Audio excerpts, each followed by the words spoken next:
The laughter echoed through the glittering bar, cruel and sharp. In the middle of the room, a young woman stood frozen, her gown torn, her pride shattered. A piece of silk hung from her trembling fingers as the crowd stared, some in pity, most in mockery. The ringleader, a spoiled heiress with a glass of champagne, smirked and whispered, "Who invited the charity case?" And just when the woman's tears welled up, a deep, powerful voice rolled through the air. "Who just touched my wife?" Every sound in the room vanished, every face turned pale, the doors swung open, and in walked a man whose presence could silence storms. Her husband, the billionaire no one knew she had. The night had started with hope. Emily Carter had been invited to a charity gala by her college friend Zoe. It was the first time she had stepped into such a luxurious world. Marble floors, chandeliers that looked like frozen fireworks, and people who smelled like power and perfume. She smoothed down her second-hand gown, the pale lavender fabric carefully altered by her own hands. She had saved for weeks to look decent for this event. Emily wasn't poor. She worked hard at a small publishing company, but she wasn't them. Not the kind of people who measured worth in diamonds and designer tags. Zoe, who had once been kind, now looked at her differently. Money had changed her since marrying into wealth. "Just don't embarrass me, okay?" Zoe had said half-jokingly before they entered the hall. Emily laughed it off, but it stung more than she wanted to admit. Inside, Emily tried to fit in. She smiled, spoke politely, complimented others' dresses. Yet everywhere she turned, people looked at her as if she'd walked into the wrong room. She could hear the whispers. "Who's that girl? Her dress looks off. Probably a staff member sneaking in."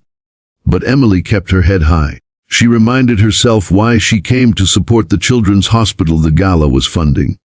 She'd volunteered there before, helping kids learn to read during her weekends. She believed kindness mattered more than money. She stood near the bar, quietly sipping sparkling water, when a group of wealthy socialites drifted close.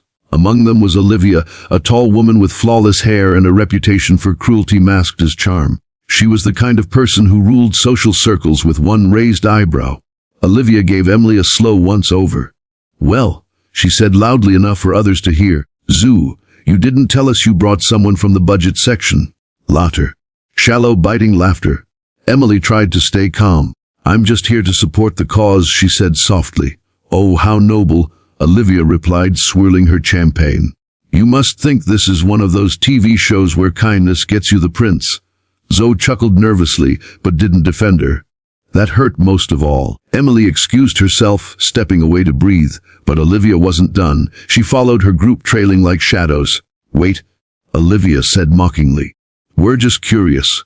Where did you buy that gown? It looks hand-stitched." "It is," Emily said, trying to keep her voice steady.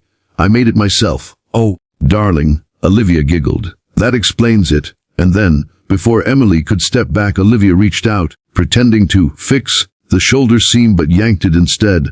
The gown tore with a harsh rip, exposing her shoulder and part of her back. Gasps, cameras lifted. Laughter followed. Emily froze. The world blurred.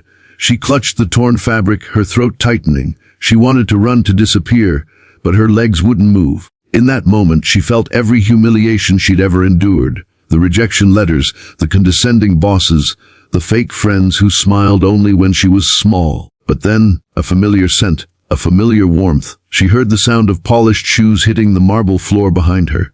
The laughter died. A deep, calm, dangerously controlled voice filled the room. "Who just touched my wife?"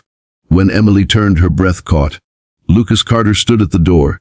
Every head turned toward him. The billionaire CEO who had built a global empire before the age of 35, known for being brilliant, ruthless, and almost untouchable. But at that moment, he wasn't the tycoon the world feared. He was the husband whose wife had been hurt. Lucas' eyes locked on Emily's torn gown, his jaw tightening. He walked straight toward her, his long strides echoing across the marble. No one dared to move. He shrugged off his black suit jacket and wrapped it around her shoulders before speaking again. His voice calm, but it held the weight of thunder. "I'll ask one more time," he said, staring at Olivia. "Who touched my wife?" Olivia's voice cracked. I was just mocking her," Lucas interrupted. "Or assaulting her." The silence burned. "Sir, it was a misunderstanding." Zoe tried to intervene, but Lucas' gaze sliced through her. "A misunderstanding is forgetting someone's name," he said coldly. This is cruelty. Emily tugged lightly on his arm. Lucas, please, let's not make a scene. But Lucas wasn't finished. No, sweetheart, he said softly. They made the scene. I'm just ending it. He turned to the crowd. You all think wealth gives you the right to humiliate others. Let me remind you, real class has nothing to do with money. Then he looked directly at Olivia. You run your family's firm, don't you? Yes, You won't be running it tomorrow. Consider your contracts with Carter Holdings terminated. Every partnership, every deal, you're done. The color drained from her face. You can't. Lucas' smile was ice. I just did. The crowd was dead silent. Even the orchestra had stopped playing. Lucas guided Emily out of the bar, keeping his arm protectively around her. As the doors closed behind them, whispers broke out, shocked, regretful, fearful. Outside, under the soft city lights, Emily finally exhaled. You didn't have to do that, she whispered. I did, Lucas said quietly, because no one gets to hurt the woman who taught me what kindness means. Tears welled up again, but this time, they weren't from pain. She smiled faintly. You saw that gown before I left, didn't you? I did, he said with a half smile, and I thought you looked like a dream. But next time maybe skip the hand stitching.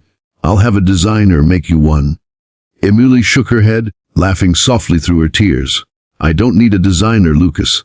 I just needed you to show up. He cupped her face gently. Always will.